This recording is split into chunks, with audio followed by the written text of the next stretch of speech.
Hello friends, कैसे हैं आप सब। उम्मीद है आप सब अच्छे होंगे।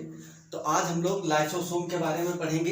एक सेल ऑर्गेनल है जो कि मेम्ब्रेन बाउंड होता है। इसकी डिस्कवरी क्रिश्चियन डी डुवे ने किया था। ठीक है, ये मेम्ब्रेन बाउंड यूनि जो सिंगल मेम्ब्रेन स्फेरिकल स्ट्रक्चर होता है।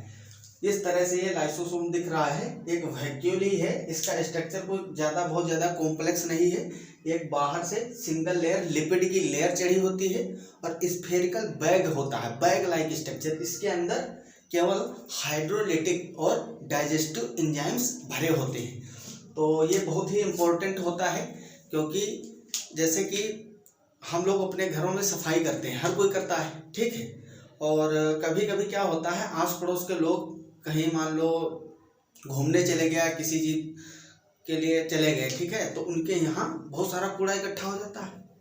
या ऐसे ही हमारे शरीर के अंदर जितनी भी सेल्स हैं, बॉडी में जितनी भी सेल्स हैं, सब में थोड़ा सा कूड़ा कचरा के जैसे वेस्ट प्रोडक्ट प्रोड्यूस होते रहता है। तो उसको ख़त्म करने के लिए ये बहुत ही इम्पोर्टेंट होते हैं लाइसोसोम्स। लाइसोसोम का काम क्या होता है, जितना भी वेस्ट प्रोडक्ट है, बेकार चीज़ें हैं, उनको डाइजेस्ट करना। ठीक है, तो इसमें बहुत सारे स्पेसिफिक हाइड्रोलिटिक एंजाइम्स और डाइजेस्टिव एंजाइम्स होते हैं, जिससे ये जितना भी वेस्ट प्रोडक्ट है जो हानिकारक है बॉडी के लिए और सेल के लिए, तो उसको ख़त्म करते हैं। अब ख़त्म कैसे करते हैं, जैसे ऐसे समझिए, कहीं पे किसी को चोट लग जाती है। कई बार मान लो यहाँ पे चोट लग गई, कहीं से मोच आ गई, तो यहाँ का कलर धीरे धीरे बेकार हो जाता है। क्या होता है, बेकार हो जाता है।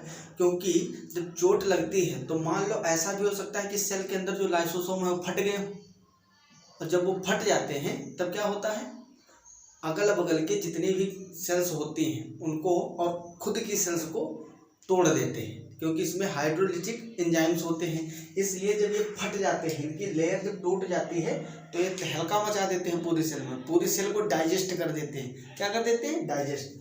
तो क्या होता है, ये जो है हाइड्रोलिटिक एंजाइम्स और डाइजेस्टिव एंजाइम्स से बने होते हैं, इसके अंदर केवल वही भरा होता है। इनका फॉर्मेशन कैसे होता है, तो ये गाल्जी कॉम्प्लेक्स दिख रहा है आपको, गाल्जी बॉडी, गोल्जी कॉम्प्लेक्स से ही वैक्यूल्स बनते हैं, जिससे प्राइमरी लाइसोसोम्स बनते हैं। अभी बताएंगे आपको। ये न्यूक्लियस है, ये न्यूक्लियोलस है, रेड कलर का दिख रहा है। इससे जुड़े हुए ये एंडोप्लाज्मिक रेटिकुलम है, जिसपे राइबोसोम ब्लू कलर के ये स्ट्रक्चर दिख रहे हैं, ग्रेन्युलर। ये है रफ एंडोप्लाज्मिक रेटिकुलम, जो जिसपे राइबोसोम्स चिपके हैं। अब ये इधर देखिए, ये इस पे राइबोसोम्स नहीं चिपके हैं इतने पार्ट में। ये स्मूथ एंडोप्लाज्मिक रेटिकुलम है। एंडोप्लाज्मिक रेटिकुलम लिपिड का सिंथेसिस करते हैं। किसका, लिपिड का। जब इसमें लिपिड की सिंथेसिस होती है या प्रोटीन, इस राइबोसोम क्या होते हैं, प्रोटीन फैक्ट्री होते हैं। राइबोसोम का लेक्चर देखिए, आपको अच्छे समझ में आ जाएगा। तो राइबोसोम में प्रोटीन बने, चाहे एंडोप्लाज्मिक रेटिकुलम में लिपिड का सिंथेसिस हो, वो जब बन जाते हैं तो उसको थोड़ा सा मॉडिफाई करना होता है, क्योंकि प्रोटीन्स और लिपिड ऐसे ही बनते रहते हैं। फैक्ट्रियाँ हैं, राइबोसोम प्रोटीन फैक्ट्री, और जो ये एंडोप्लाज्मिक रेटिकुलम है वो लिपिड की फैक्ट्री होती है। यहाँ से प्रोटीन और लिपिड का फॉर्मेशन हो जाता है। इसके बाद में क्या होता है, अब मान लो लिपिड भी बहुत प्रकार के होते हैं, फास्फोलिपिड है, ग्लाइकोलिपिड है, इस तरह से अलग अलग प्रकार के लिपिड होते हैं।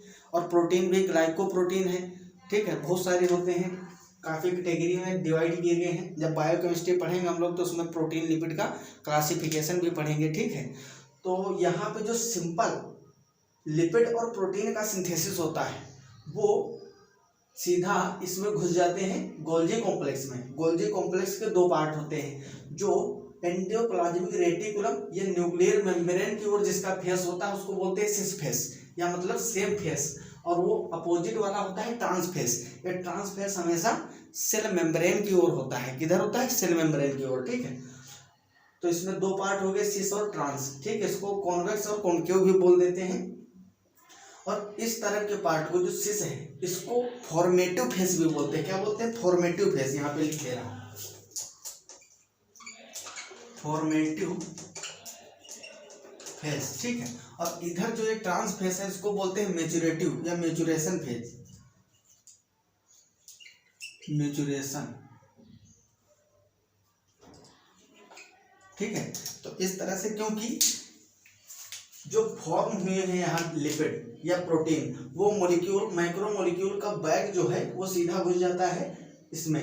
ये है सिस्टर्नी, इसको क्या बोलते हैं? सिस्टर्नी। ये जो बीच में लगी हुई है गोल्जी बॉडी में, ये सिस्टर्नी है, ये वाला पार्ट ये सिस्टर्नी है। और ये जो आस दोनों ओर इसके टर्मिनल एंड पे हल्का स्वेलिंग आ गई ना, फूले हुए उभरे हुए पार्ट है, इसको बोलते हैं वेसिकल। ये वेसिकल है टर्मिनल एंड पे, और बीच का जो ये नली जैसे, ठीक है, टनल जैसे दिख रहा है, ये क्या होता है? इसको सिस्टर्नी बोलते हैं। तो ये वैक्यूल्स इसमें घुस जाते हैं, वेसिकल्स, और फिर इसमें क्या होता है? लिपिड और प्रोटीन का ग्लाइकोसाइलेशन होता है, मतलब कार्बोहाइड्रेट के थोड़े थोड़े पार्ट उस पर जुड़ने लगते हैं। फिर इस तरह से सिस में घुसेगा, ट्रांस में, फिर सिस से ट्रांस, इस तरह से लास्ट में बाहर निकल जाता है और मैच्योरेशन हो जाता है, उसका मैच्योर वैक्यूल बन जाता है। अब ये जो वैक्यूल होता है, इसमें अगर डाइजेस्टिव एंजाइम्स हुए, ठीक है, तो वो लाइसोसोम होता है। अब वैक्यूल्स कई टाइप के हो सकते हैं, तो लाइसोसोम का भी इसी से फॉर्मेशन होता है। जिस बैग में या वैक्यूल में डाइजेस्टिव या हाइड्रोलिटिक एंजाइम्स प्रेजेंट होंगे, वो क्या होगा? लाइसोसोम उसको बोलते हैं। जो स्टार्टिंग में मैच्योरेशन फेज से निकलता है, उसमें इनएक्टिव फॉर्म में एंजाइम्स होते हैं, हाइड्रोलिटिक या डाइजेस्टिव एंजाइम्स, तो उसको बोलते हैं प्राइमरी लाइसोसोम। फिर साइटोप्लाज्म में ही इसका मैच्योरेशन होता है, जिससे कि जो लाइसोसोम है वो मैच्योर लाइसोसोम्स बन जाते हैं। अब ये काम करने के लिए एकदम फिट होते हैं। तो इनका काम यही होता है पूरे सेल की सफाई करना। क्या करना? सफाई करना। पूरी बॉडी में जितना भी वेस्ट प्रोडक्ट होता है उसको सेल के अंदर, एवरी सेल में लाइसोसोम्स प्रेजेंट होते हैं। हर सेल के कूड़े कचड़े को ये खत्म करते हैं, ठीक है, साफ करते हैं इस तरह से। कई बार ऐसा हो जाता है कि बहुत सारी सेल्स होती हैं, जैसे कि हम लोगों को फोड़ा निकल आता है, आप लोग जानते हो कि फोड़ा निकल आता है, कहीं पे छोटे छोटे फुंसी हो जाते हैं। क्या होता है? वो कुछ ऐसी सेल्स जिन सेल के अंदर ये लाइसोसोम्स नहीं है, किसी कारणवश मान लो अब्सेंट है या बाहर निकल गया सेल मेम्ब्रेन से, कोई प्रॉब्लम हो गई उसमें, तो उस सेल में अब्सेंट है। अब उसमें वेस्ट प्रोडक्ट बहुत ज़्यादा बन गया, तो उस वेस्ट प्रोडक्ट को कहाँ निकालोगे? तो उसको निकालने के लिए वो फोड़ा बन जाता है, जिससे कि वो जो पस है और जो वेस्ट प्रोडक्ट इकट्ठा हो गया है वो बाहर निकल जाए। कई बार क्या होता है, जो आसपास की सेल्स हैं, मान लो यहाँ की सेल्स है एक, इस पे क्या हो गया? यहाँ पे फोड़ा फुंसी कुछ हो गया, ठीक है, तो आसपास की सेल्स हैं जो वो क्या करेंगी? वो देखने आएंगी, उसको देखेंगी, तो उस पर थोड़ा थोड़ा लाइसोसोम छिटक देंगी ताकि वो डाइजेस्टेड हो जाए। तो ऐसा भी हो जाता है, मैकेनिज्म बहुत सारे चलते हैं प्रोसेस। तो लाइसोसोम का इस तरह से स्ट्रक्चर होता है। ये केवल एक बैग है, इसको सुसाइडल बैग भी बोलते हैं, क्योंकि जब ये फट जाते हैं तो फटने के बाद में मान लो बहुत ज़्यादा अगर इसमें यहाँ पे से बहुत तेज मारा जाए, बहुत तेज, तो बहुत ज़्यादा तेज चोट देने पे क्या होता है? सेल डिस्टर्ब हो जाती है, ठीक है। तो सेल के डिस्टर्बेंस को भी ये संभालता है।